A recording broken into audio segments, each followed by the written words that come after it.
Let me get my breath.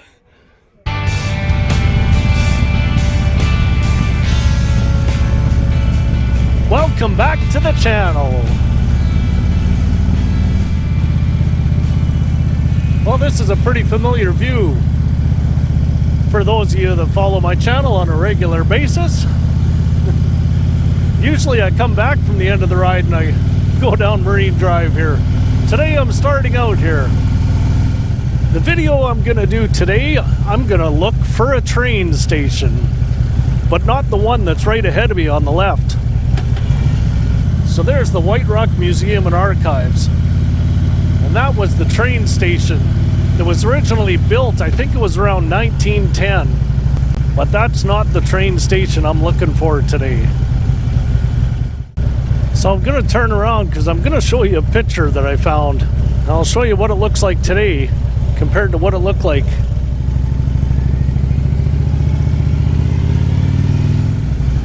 So here's what the beach looks like today, but I'll show you a picture that I tripped over when I discovered this story a few weeks back. And this picture would have been around the turn of the century, around 1900, when the tracks were first getting put in, and this station right here was first built. And then Surrey, there was a bunch of residents quite upset because there was a road here, but the fence that was installed for the tracks blocked all access to the beach. Nobody could get to it anymore. So the train's actually been here a lot longer than White Rock's been here. It was around the turn of the century when the tracks were first put in. But when they were put in, it was pretty controversial at the time. So this set of tracks here, it actually surrounds the White Rock South Surrey Peninsula, and as you can see, it follows the ocean all the way around, which is really not normal. I doubt you would see that in Australia with all those beautiful beaches down there.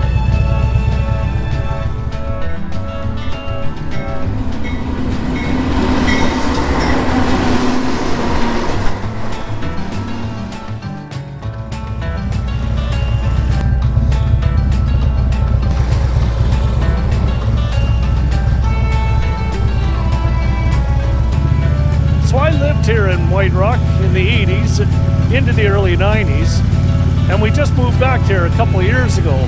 But what I'm gonna go find today is there was actually another train station here. There was actually two of them, and I never knew anything about that until I got this postcard in the mail from a real estate agent here showing an event that happened here years ago that I never knew anything about. So it kind of intrigued me, so I decided to investigate in that story and just see what I can find. Now today's a pretty nice day, so I decided, let's go see if we can find anything about it. Okay, off we go.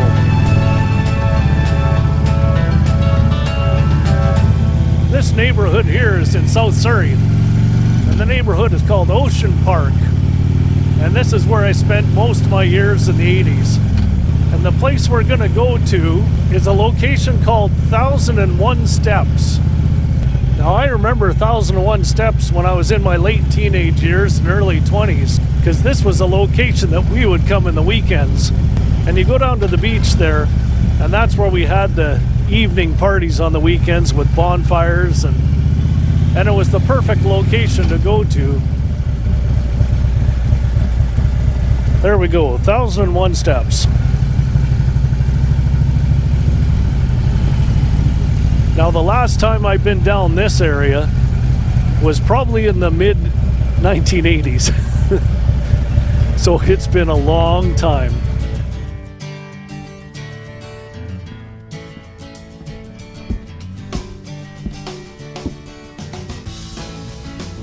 Okay, let's go down. Let's go see what we can see.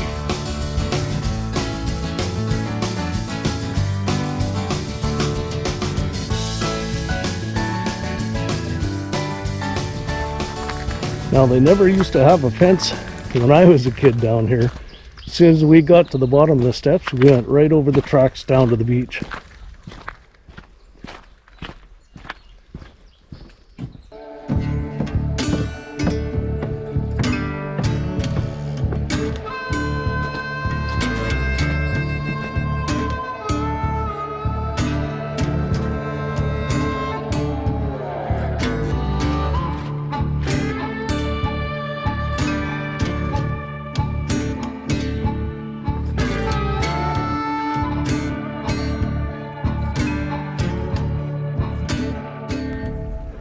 There's 1,001 steps right there.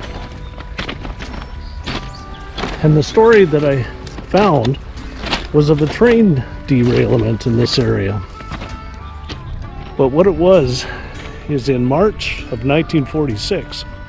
There was a lot of rain that year, and it turned out to be those mudslides on that hill over there. There was a series of 2 mudslides, and the train came through here, southbound, so heading that way, and it derailed, and it ended up in the ocean. I'll show you some pictures I was able to find.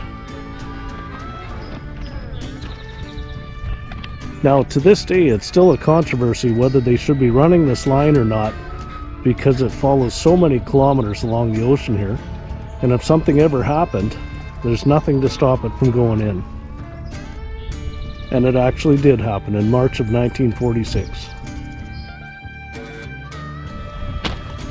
What surprises me is they actually put a train station down here, and the hill to go up and down to either get to the train or when you come off is so steep. I just don't know who would have used it, but I guess it was busy enough.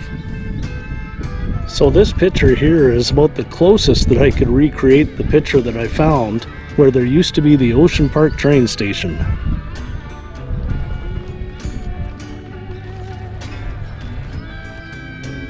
Right by the bend in the tracks here, this is what I figure where the Ocean Park train station would have been. And this is the climb you would have had to do to get to and from the train station.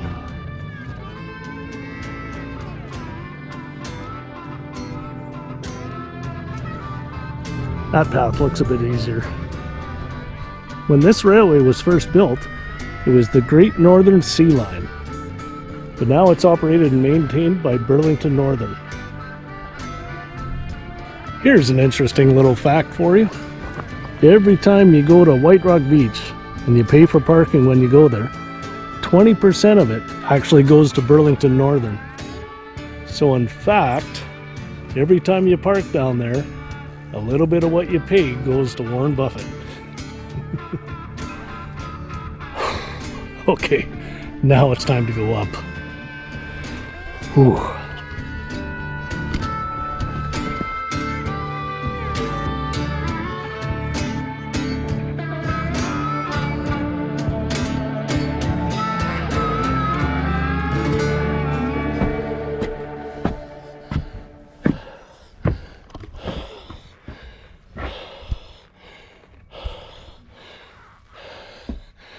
I did it.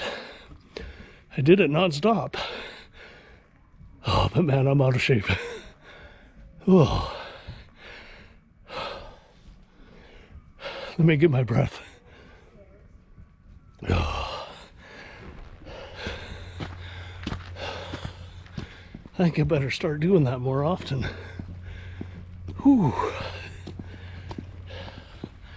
Hopefully I get my breath back before I get home.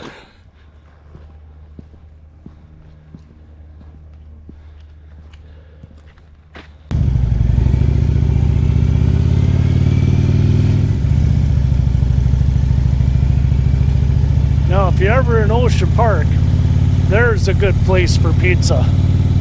The Village Pub. They got Ocean Park pizza there. Anyhow, thanks for coming along for the ride today. Just a short little ride to Ocean Park. You'll find something that I never knew about before. The battery ran out on my other camera. Oh, that happens to me so much that I'm not going to pull over now. So I don't know if you're going to be able to hear me without a mic. But I don't want to stop because I think it's Super Bowl Sunday and I want to get home. Okay, everybody, have a good weekend. Cheers. So in other words, every time you park there, Jimmy Buffett gets a little bit of what you put in.